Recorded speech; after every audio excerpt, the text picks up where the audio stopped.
I said a little of that went a long way. Well, I don't think it's so funny. No, it will never get old. Oh, come now. Crying won't help. I know, but I just got... Here now. Oh, say, this won't do. Someday you'll understand that. It won't do at all. Now. He's looking at you, kid.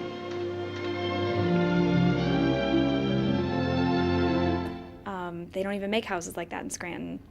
So I'm never gonna...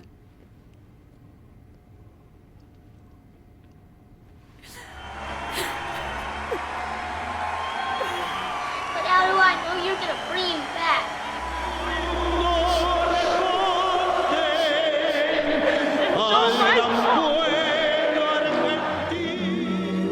I'll never forgive myself. Never.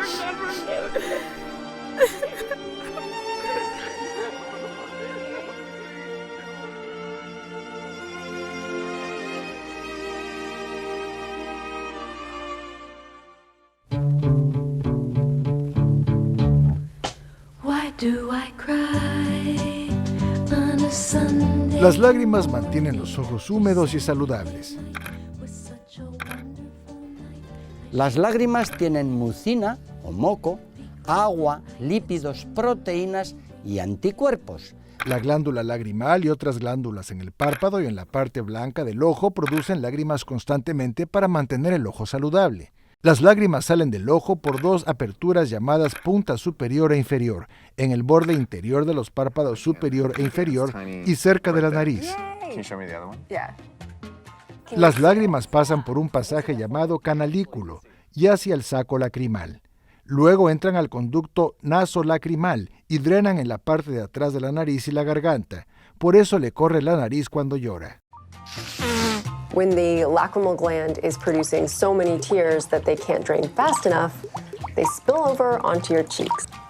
And that's crying? That's crying. Wow, so it's just like this overflow of excess tears. Exactly. Wow. I would weirdly find that crying during swim practice was really therapeutic. So I just cry a little bit in my goggles and then I rest on the wall during the interval and then I just literally would empty out the tears, put my cap back on and just keep swimming.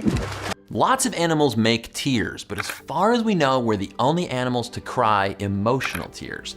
Other animals have distinct facial expressions to communicate fear or pain, but no other species that we know of has a sad signal, quite like tears.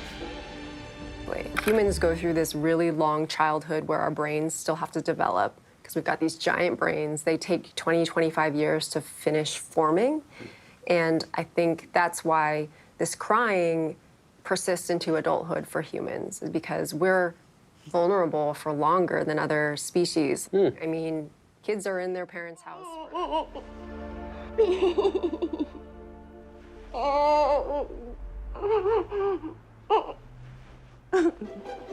Several factors play a role in an individual's propensity to cry.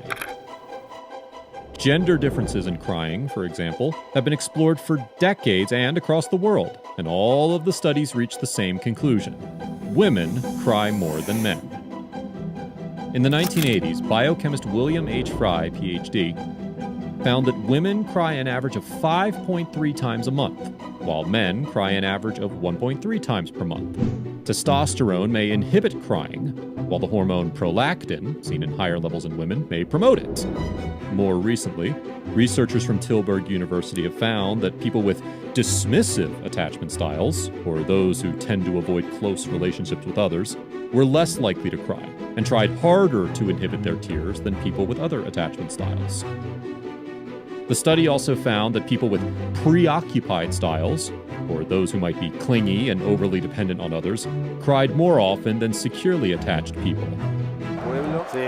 De las tragedias que padeció en este último tiempo. Esto es el momento que se agacha, se hace la señal de la cruz y explota. Es emocionante. El primer futbolista que viene a saludarlo es Paredes, un futbolista que él sacó del equipo. There was a survey back in the late 90s that asked a bunch of countries around the world how often the people there cry. And what they expected to find was that the countries that had lower standard of living, the countries where they rated themselves with lower well-being, and the countries with higher depression rates would be the ones that cried more. But that's not what they found. The dark blue countries are the countries that reported crying the most frequently. And the light green are the ones that reported crying the least. So you see here, we have 3 countries in Africa, we have Nepal. These are countries where the researchers would have assumed that the people there would have objectively more reasons for crying. But what they found was that it was the happier, wealthier countries that cried more. And the variables that correlated with crying frequency were things like the level of civil rights, the level of democracy, extroversion, and individualism. And so what this study suggests is that crying, at least on the international level, isn't about how much distress a population feels. Rather, it's about how much that population feels they have the freedom of emotional expression.